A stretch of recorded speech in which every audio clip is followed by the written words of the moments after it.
Hey everyone, my name is Tyler Barrett, and here I have the solution to all of your messy tool chests. This is a vacuum-formed organizer I made for my wrenches, and I'm going to show you how I came to design and manufacture this product.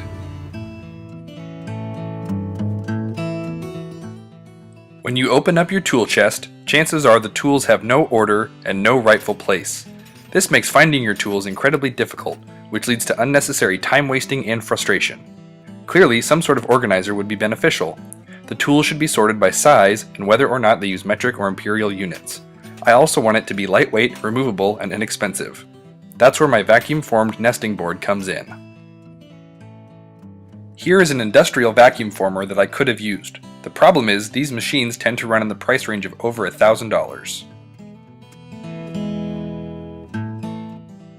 I can make the same mechanism with a top frame made of 2x4s and a base that is as big or larger than the frame. After that, all I need is an oven and a shop vac. I cut the 2x4s on a table saw which my grandpa had in his wood shop. This made it quick and easy to get the pieces I needed for my frame. After that, it was as simple as drilling some pilot holes and assembling the frame with some wood screws.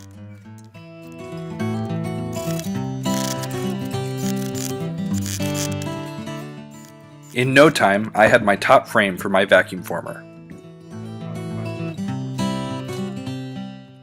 I repeated the process with some 2x6s to make the walls of my vacuum former base.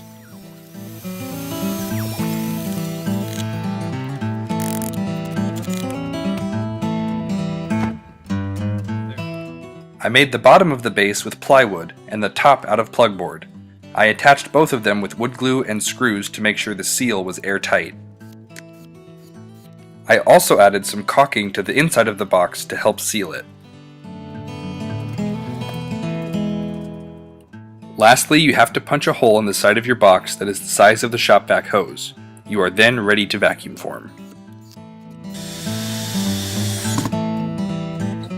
Now that the frame and base were made, I stapled a sheet of ABS plastic to the frame. ABS works well in vacuum forming because it has an easy to reach melting temperature and holds its shape after molding.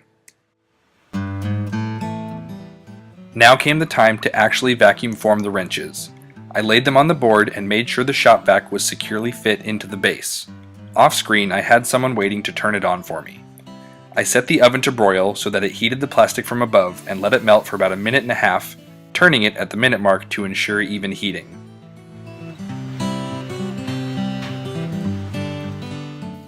After this time, I removed the frame from the oven and pressed the ABS onto the wrenches, while the shop vac was simultaneously turned on.